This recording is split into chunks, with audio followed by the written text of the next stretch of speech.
श्रीमद् रामायणम्।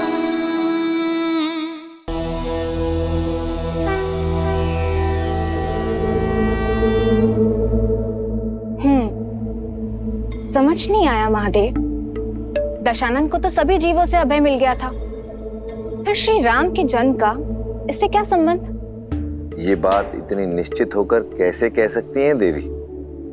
तनिक विचार करके देख लीजिए, कहीं कोई जाति प्रजाति छूट ना गई हो। इसमें विचारना क्या? न देव, न असुर, न यक्ष, न राक्षस, न नाग, न पक्षी, न जंतु, न किन्नर, न गंधर्व, न बेताल, न पिशाच, कोई नहीं मार सकता। कोई नहीं?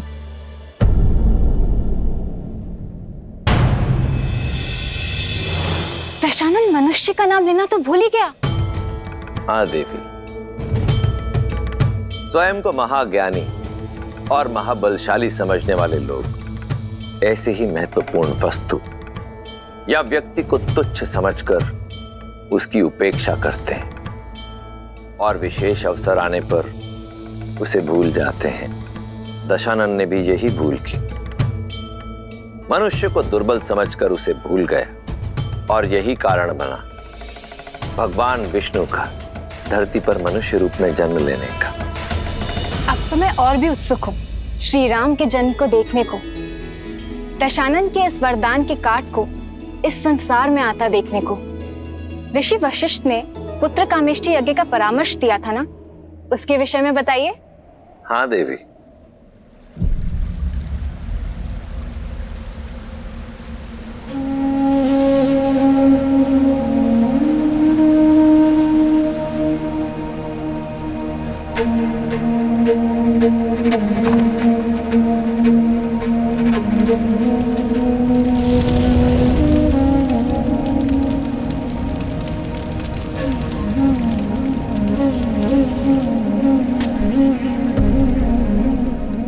ये क्या हो गया मुझसे? ये क्या हो गया? केवल 8 मास का था जब मैंने अपने माता पिता को खो दिया। बचपन से लेकर आज तक आप ही ने पाल पोस कर बड़ा किया है आचार्य। आप ही ने धर्म और अधर्म का भेद समझाया, किंतु फिर भी आज ये बात समझ में आई। ये एक पाप 100 पुण्यों पर भारी पड़ जाता है।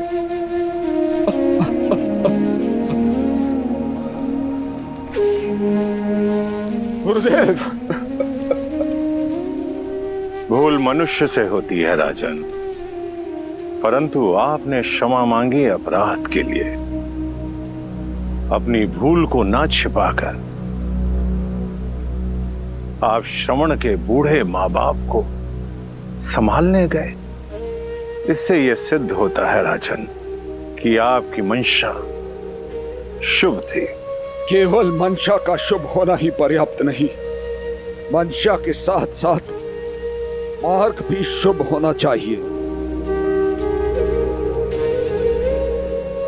गुरुदेव, मैंने रघुकुल और अयोध्या के सिंहासन को लज्जित किया है। आशा मत खोइए राजन। अब निराशा के अतिरिक्त शेष ही क्या है गुरुदेव? रघुवंश को उसका वंशज नहीं दे पाया और अब ये श्राप कि पुत्र वियोग में मेरी मृत्यु होगी। पुत्र वियोग, जब पुत्र ही नहीं है तो फिर वियोग कैसा? पुत्र वियोग अर्थात गुरुदेव, मैंने जो अभी अभी कहा उसका क्या तात्पर्य है? यही ना कि इस श्राप को सार्थक होने के लिए मेरा पुत्र होगा, यही ना गुरुदेव? इसीलिए मैंने कहा था आशा मत छोड़ो राजन। अनजाने में भूल हुई है, परंतु आप अपना कर्तव्य नहीं भूले। मंशा ठीक थी, इसीलिए श्राप में भी एक वरदान निकल आया। किंतु किंतु कैसे आचार्य? पुत्र कामेष्ठी यज्ञ। हरि अनंत हरि कथा अनंता, कहहि सुनहि बहु विधि सब संता। रामचंद्र के चरित सुहाए, कल्प कोटि लगी जाहि न गाए।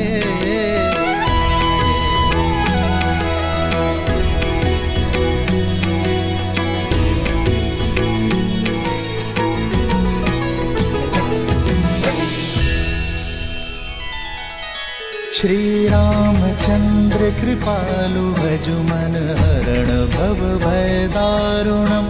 नव कंज लोचन कंज मुख कर कंज पद कंजारुणम। सिया राम, सिया राम, सिया राम, सिया राम। आदर्श और मर्यादा की है ये कथा महापावनम। काट मद श्री से मिला दे श्रीमद् रामायणम, श्रीमद् रामायणम। सिया राम, सिया राम, सिया राम, सिया राम।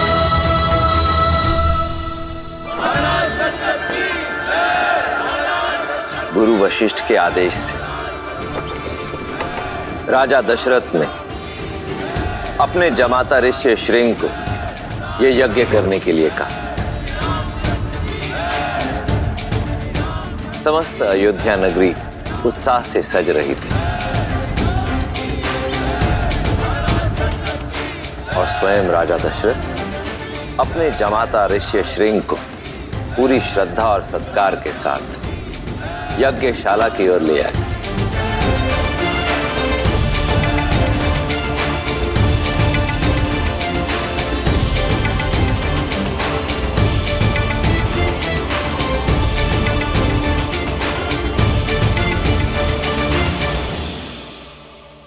महाराज दशरथ, पुत्र कामेष्ठी यज्ञ हेतु संकल्प लीजिए।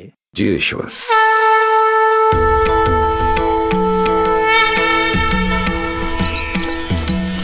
जय अविनाशी सब घटवासी, व्यापक परमानंदा। जय जय अविनाशी सब घटवासी, व्यापक परमानंदा। अभिगत गोतीतम चरित पुनीतम, माया रहित मुकुंदा। जिहि लागी विरागी अति अनुरागी, विगत मोह मुनि वृंदा। किसी पासर जावहि गुण गण गावहि, जयति सच्चिदानंदा। अब और प्रतीक्षा मत करवाओ नाथ, पधारो।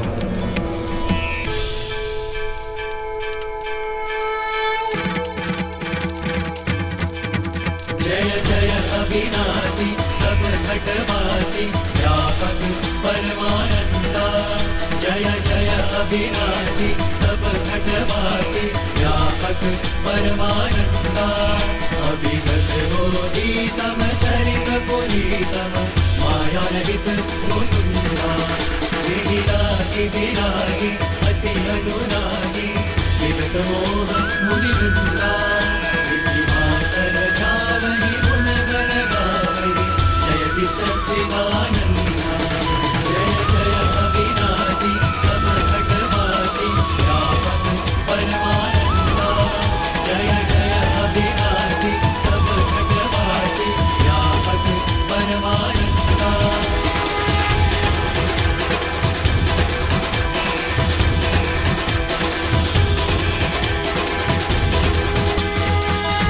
जागिए प्रभु, जागिए।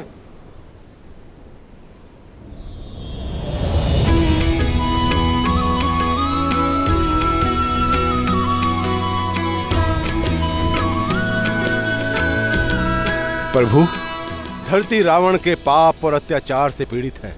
संतों और सज्जनों का जीवन कष्टमयी है। मैं स्वयं अपने दिए गए वरदान के कारण विवश हूं।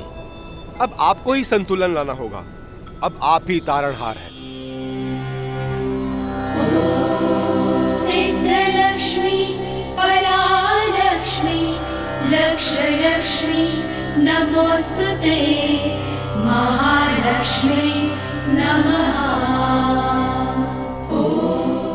रावण के पाप का गढ़ भर चुका है। ऋषि और सज्जनों के भयमुक्त होने का समय आ गया है। मैं शीघ्र ही पावन नगरी अयोध्या में मानव रूप में अवतार लूंगा। नारायण नारायण।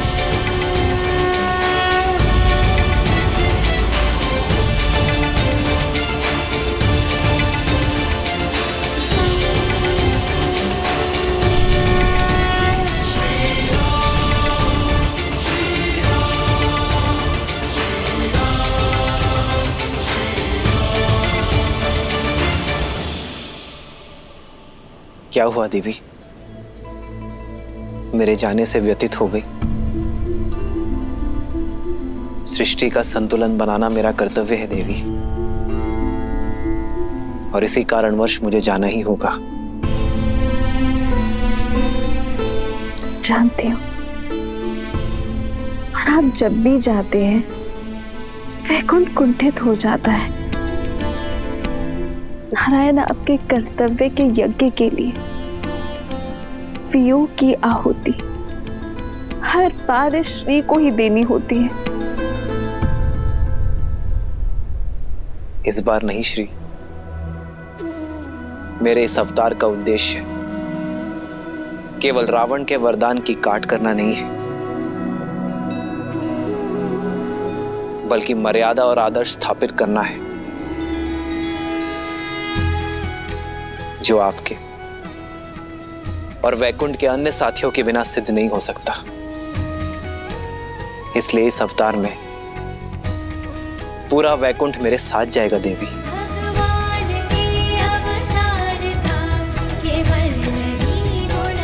और आप मेरी प्रतिछाया होंगी, क्योंकि अपनी श्री के बिना इस विष्णु का कोई अस्तित्व नहीं है देवी। वैसे ही सीता के बिना राम भी अधूरा होगा देवी।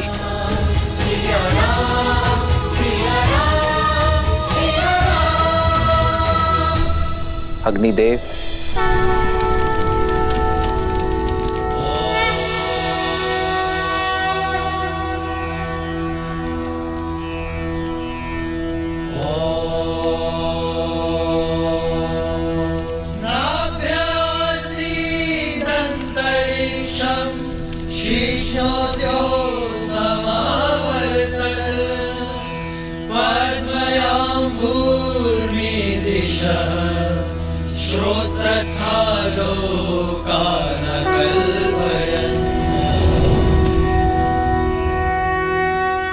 पुत्र कामेष्टि यज्ञ सफल हुआ महाराज दशरथ।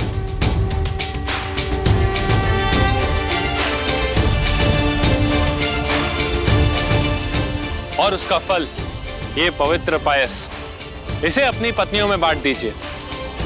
इसके प्रताप से आपको शीघ्र ही पुत्र रत्नों की प्राप्ति होगी।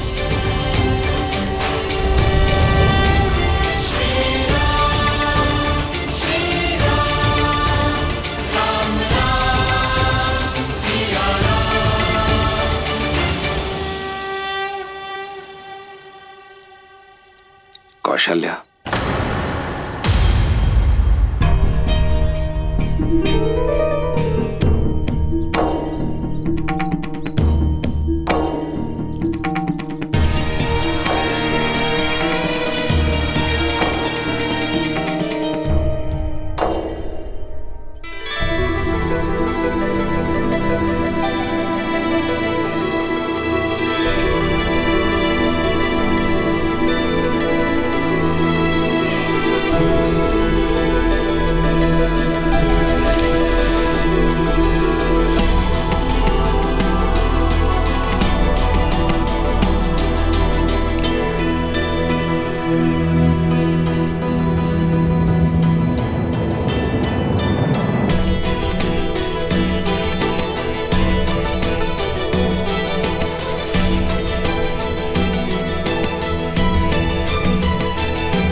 महाराज, क्या मैं पायस का एक भाग सुमित्रा को दे सकती हूँ? ओह, ये भूल भला मुझसे कैसे हो गई?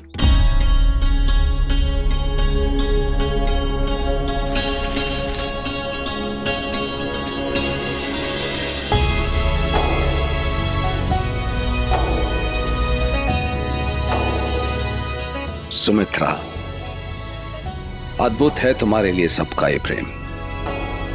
यहां कौशल्या ने मुझे मेरी भूल स्मरण करा दी और कैकेयी ने तुम्हारे अधिकार के लिए अनुमति भी नहीं मांगी।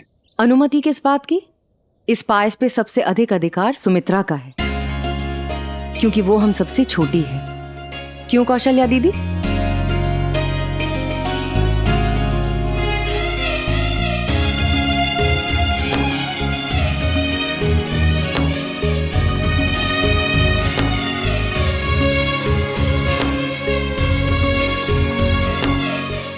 आप दोनों ने सदा ही अपने प्रेम की छाया मुझ पर रखी है दीदी, तो मेरा भी वचन है कि मेरी संतान आप दोनों के पुत्रों की छाया बनकर रहेगी।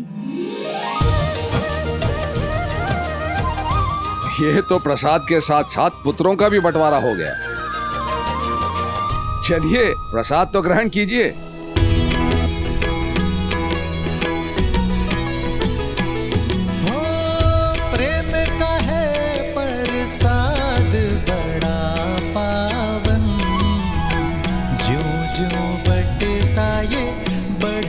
सौभागन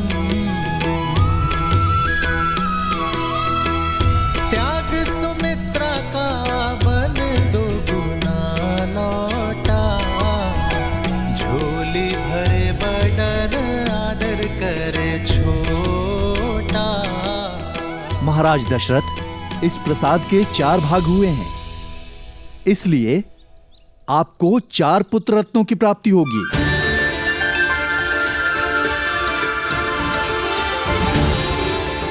जो दिव्य, असाधारण और परम पराक्रमी होंगे।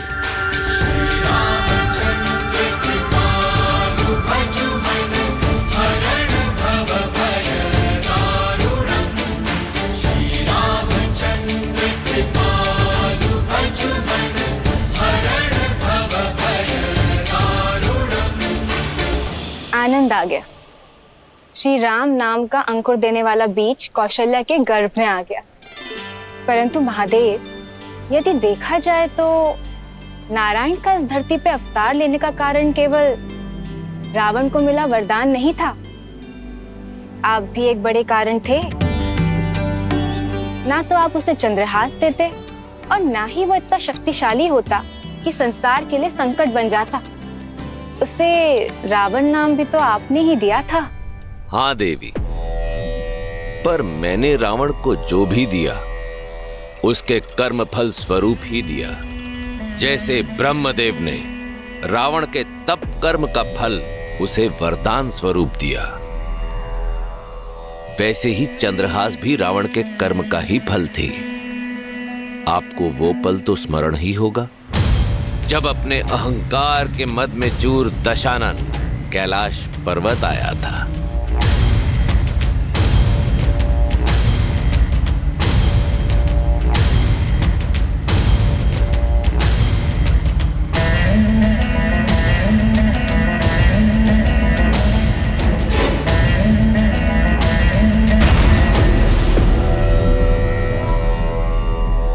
पुष्पक अचानक रुक क्यों गया?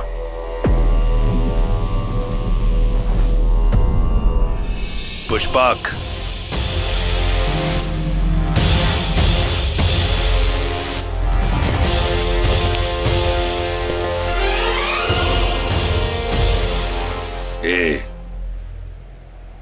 बैल रूपी बहरूपिए, मेरा विमान रुक गया। क्यों? क्योंकि इस स्थान से और इसके स्वामी से कोई पार नहीं पा सकता। संसार के स्वामी शिव का घर कैलाश है ये। ओ, तो ये है कैलाश। शिव, कहाँ हो? देवताओं पर विजय पाने के बाद तुम ही मेरा लक्ष्य थे। बहुत कर लिया तुमने संसार को भ्रमित। अब इस संसार में मैं ही सबसे शक्तिशाली हूं और संसार की हर श्रेष्ठ वस्तु पर अब मेरा अधिकार है। इसलिए मेरी शरण में आ जाओ। मैं स्वयं ही कैलाश को उखाड़कर लंका ले जाऊंगा। तुम मुझे रोकोगे? तुम हो कौन? नंदी, शिव का गण, कैलाश का रक्षक।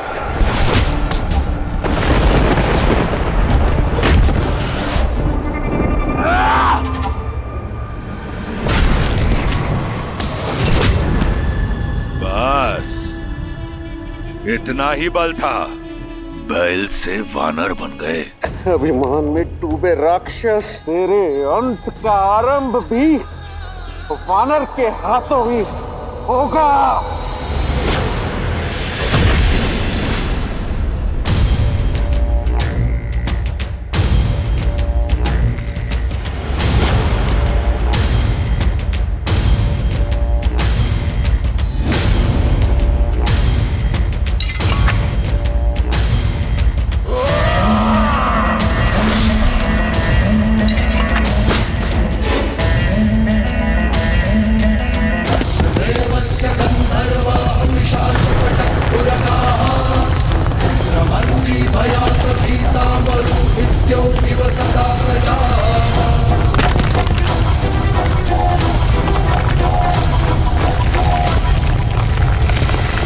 अब देवों का देव भी लंका में रहेगा, मेरी कृपा में।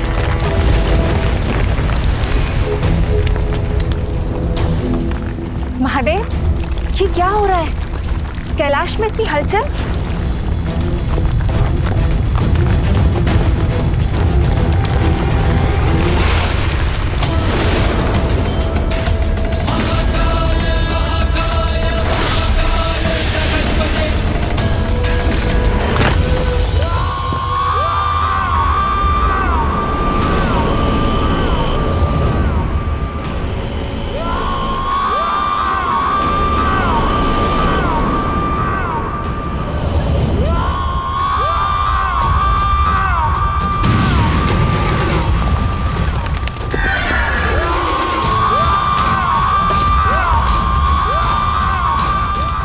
ये किसकी पुकार है? पुकार नहीं, चीख है अहंकार के टूटने की।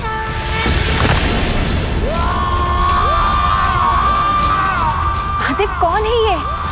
इसके रुदन से मेरे कानों में पीड़ा हो रही है। रोकिए इसे। महादेव, मुझे मेरी भूल समझ आ गई। मेरा अहंकार टूट गया।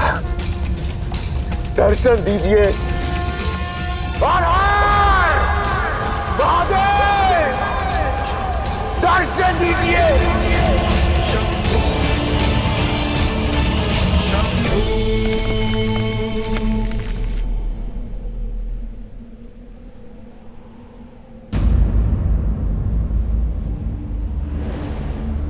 नमः शिवाय, नमः शिवाय, नमः शिवाय, नमः शिवाय, नमः शिवाय, नमः शिवाय। नागेन्द्रहाराय त्रिलोचनाय अस्माकरागाय महेश्वराय नित्याय शुद्धाय दिगंबराय तस्मै नकाराय नमः शिवाय। क्षमा महादेव, मैं समझ गया।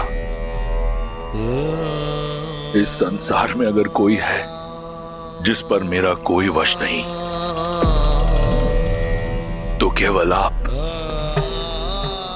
ये दशानन आपके सामने नतमस्तक है। आज से मेरे लिए केवल आप पूजनीय है। सदा के लिए केवल आप मेरे इष्ट देव रहेंगे। मैंने आपको रुष्ट किया है। अपने अभिमान से पीड़ा पहुंचाई है आपको। जब तक आप मुझसे प्रसन्न नहीं होते, मैं आपकी आराधना करता रहूंगा।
तुम्हारी भक्ति, ज्ञान, इस मंत्र के उच्चारण और इसकी रचना से मैं प्रसन्न हुआ दशानन। तुम्हारे रुदन ने तीनों लोकों को गुंजा दिया, परंतु ये चित्कार तुम्हारी शारीरिक पीड़ा का नहीं, ये तुम्हारे अहंकार के टूटने का रुदन था। इसलिए आज से ये संसार तुम्हें एक नए नाम से पुकारेगा, रावण।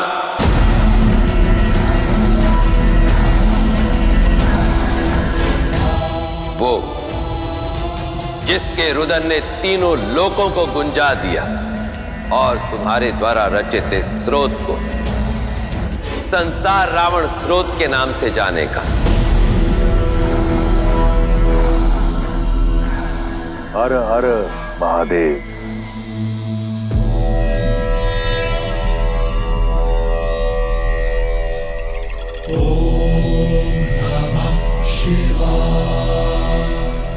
महादेव, मैं सदैव आपका भक्त रहूंगा, परंतु क्या रावण? मेरे रुदान से प्रभावित होकर आपने मुझे रावण नाम दिया, तो क्या मेरी भक्ति से प्रसन्न होकर कुछ नहीं देंगे? आज से केवल आप मेरे इष्ट हैं, मैं किसी और की पूजा अर्चना नहीं करूंगा। मुझे आशीर्वाद दीजिए कि ये संसार केवल रावण नाम को जाने नहीं, परंतु माने भी।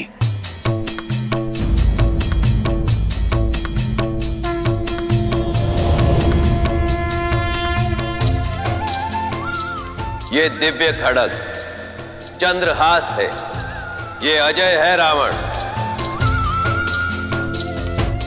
तुम्हारी भक्ति के कर्म फल स्वरूप मैं ये तुम्हें देता हूं।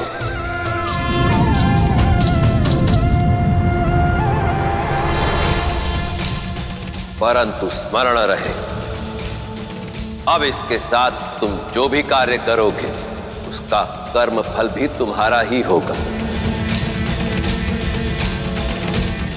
अब ये तुम पर निर्भर करता है रावण।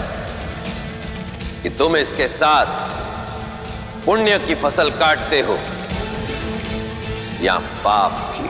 जय महाकाल। देखा देवी, मैंने तो रावण को जो भी दिया उसके कर्मों का फल ही दिया था। अब उसने पुण्य के स्थान पर पाप अर्जित किए तो वो तो उसका चयन हुआ ना। उस समय उसकी भक्ति के बदले उसे चंद्रहास मिली थी और अब उसके अत्याचारों का कर्म फल देने के लिए ही जन्म लेने वाले हैं श्री राम।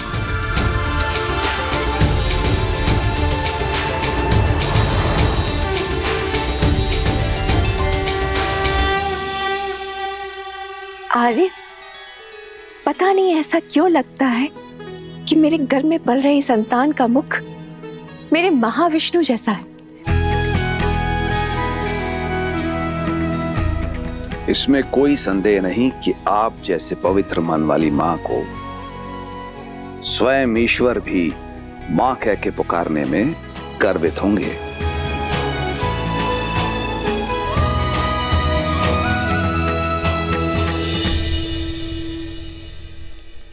पवन की दिशा बदल रही है कैकई।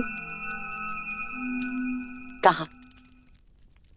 पवन तो और शीतल होती जा रही है। आंखें खोलो कैकई।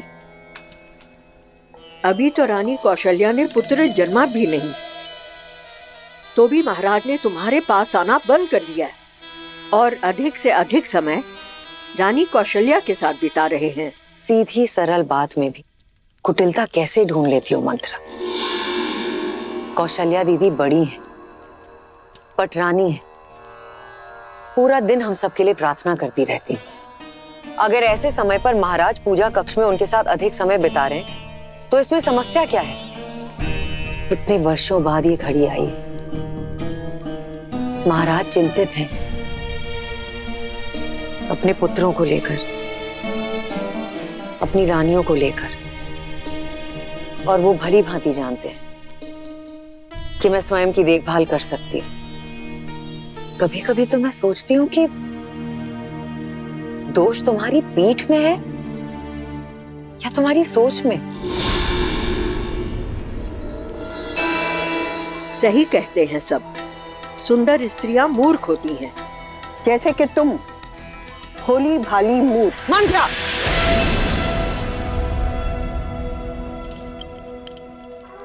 क्या मैंने तुमसे परामर्श मांगा?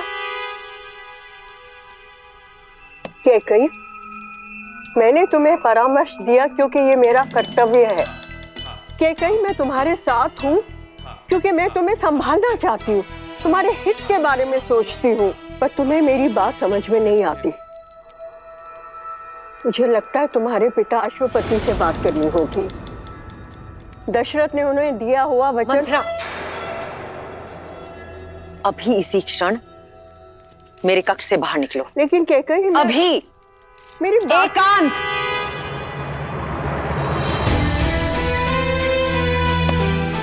प्रणाम महाराज।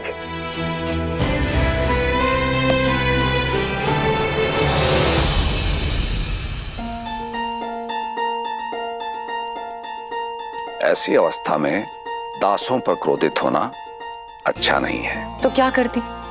वो बूढ़ी दासी ना। आइए बैठिए। दासी से समस्या है तो ये दास प्रस्तुत है।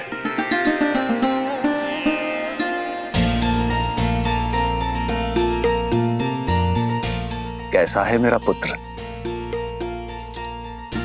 पिता हैं आप, अपने पुत्र की धड़कन पहचान लीजिए। मेरे पुत्र का हृदय अपने बड़े भाई के लिए धड़क रहा है। अच्छा, तो कौशल्या दीदी की संतान का हृदय किसके लिए धड़क रहा है? मेरे लिए। अद्भुत। किसी का हृदय भाई के लिए धड़क रहा है और किसी का अपने पिता के लिए। और हम बेचारी माताओं का क्या? हमारे लिए किसका हृदय धड़के? इस दास का।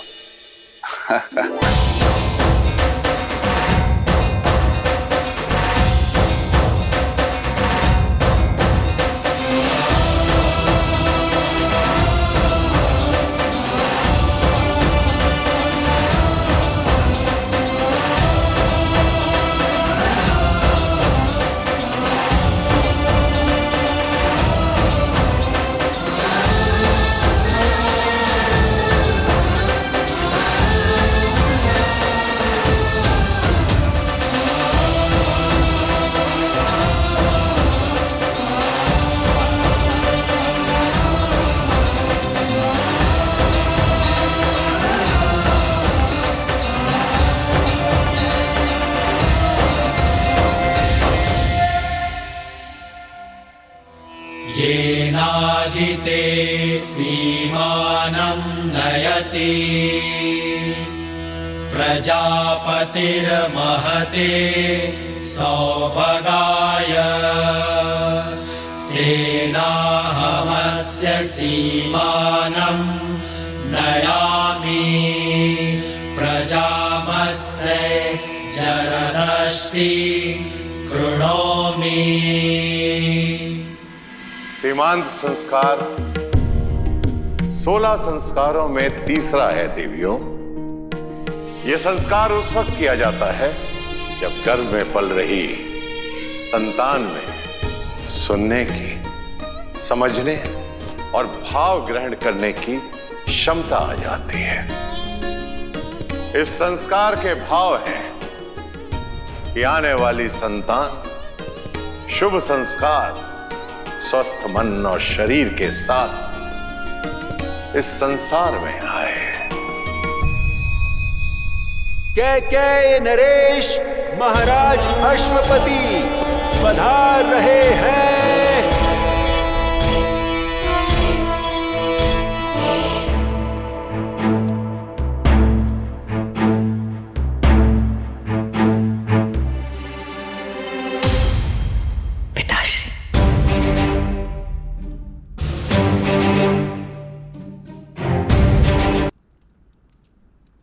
प्रणाम महाराज अश्वपति, पधारिए। बधाई हो अयोध्या राज। आपको भी। पिता बनने वाले हैं आप। धन्यवाद।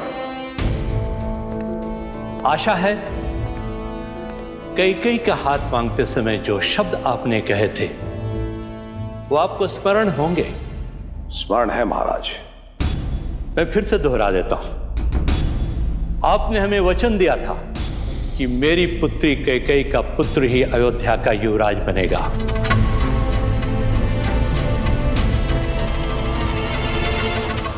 परंतु आपकी तीनों ही रानियां एक साथ गर्भवती हैं। ऐसे में कहा नहीं जा सकता कि आपकी तीनों रानियों में से कौन सी रानी आपके ज्येष्ठ पुत्र को जन्म देगी, जो अयोध्या के नीति अनुसार युवराज बनेगा।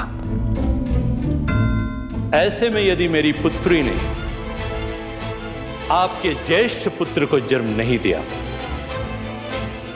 तो आप अपना वचन भूल मत जाइएगा। मेरा ही नाती अयोध्या का युवराज होना चाहिए।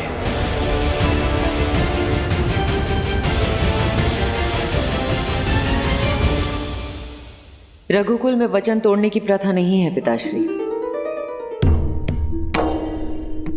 आपको दिया गया वचन अयोध्यापति अवश्य पूर्ण करेंगे।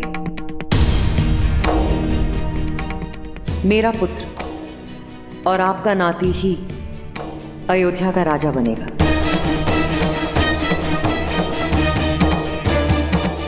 चाहे वो मेरी कोख से जन्मे या किसी और की।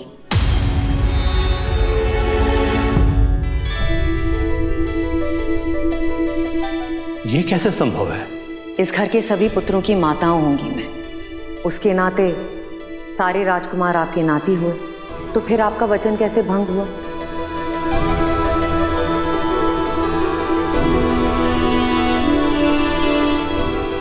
आप अपनी पुत्री के भविष्य के बारे में सोच रही हैं और मैं अपने पुत्र के भविष्य के बारे में। आज मेरा सीमंत संस्कार हुआ है। आज से मेरी कोख में पल रही संतान में चेतना आई है। सब सुन सकता है वो, हर भाव ग्रहण कर सकता है। क्या भाव दूंगी मैं उसे कि उसकी मां एक ऐसे कुल से आती है जहां राजपाट के लिए किसी को वचनबद्ध किया जाता है। अपने लोभ के लिए कुल की नीति को तोड़ दिया जाता है। नहीं पिताश्री, एक पिता अपनी संतान में प्राण डालता है, किंतु एक माता अपनी संतान में संस्कार डालती है। मैं चाहती हूँ जब भी कोई मेरे पुत्र को देखे तो उसमें रघुकुल के गर्व के साथ साथ कैकेयी के धर्म और संस्कार को भी देखे। मिताश्री, मैं अब कैकेयी की बेटी नहीं, मैं अयोध्या की कुलवधू, उस अयोध्या की जो मेरे होने वाले पुत्र की मातृभूमि है, और अपनी इस मातृभूमि का बल मैं कभी घटने नहीं दूंगी पिताश्री, कभी नहीं।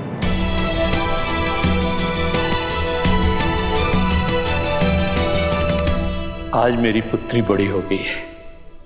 गर्व है मुझे कि आज मैं एक ऐसी पुत्री का पिता हूं जिसने अपने पति का मन पढ़ा और अपने ससुराल की मर्यादा को रखने के लिए इतना निस्वार्थ निर्णय लिया।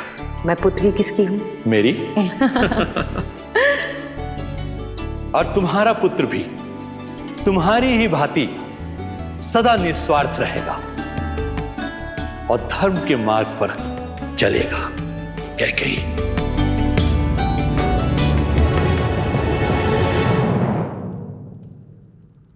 प्रणाम महाराज।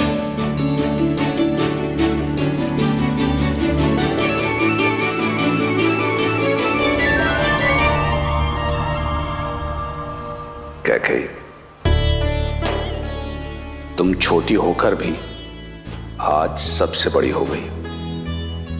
मन करता है प्रति क्षण तुम्हें वर देता रहा। नहीं नहीं नहीं नहीं, मेरे पास इतनी बुद्धि नहीं है।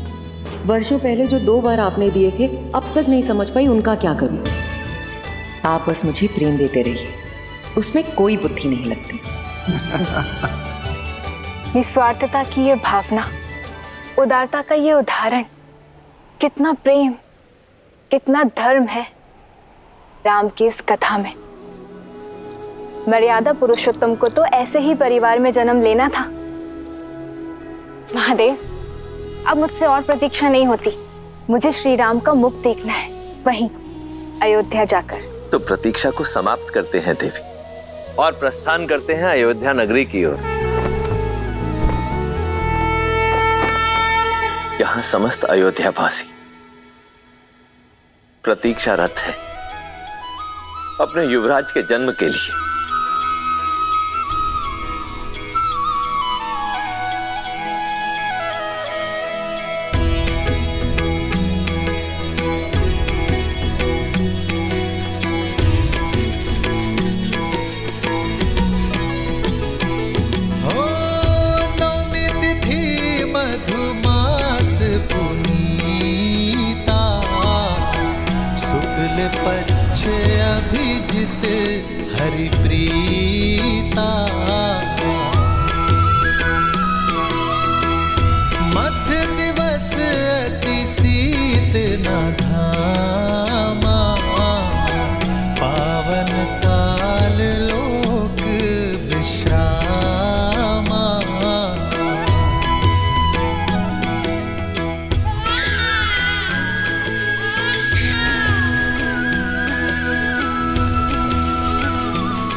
महाराज, बधाई हो, दशरथ नंदन आए हैं।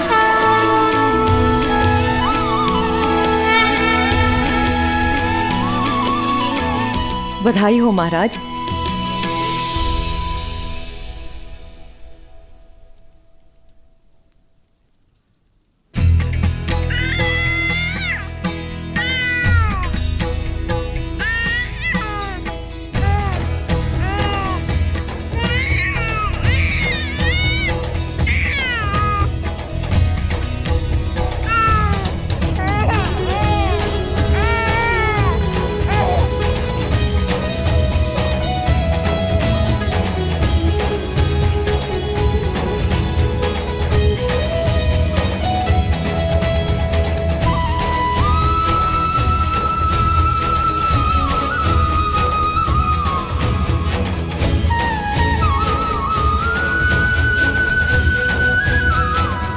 मेरा पुत्र,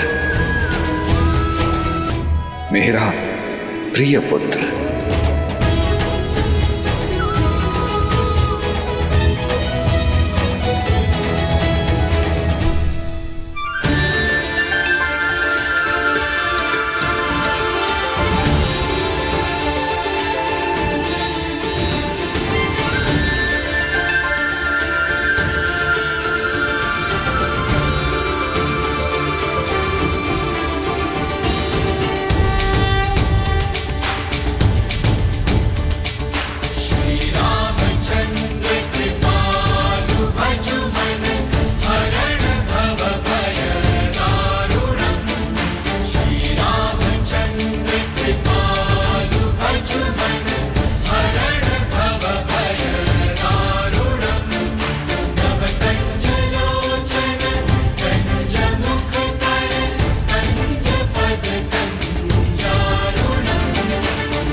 अयोध्या के युवराज की, अयोध्या के युवराज की।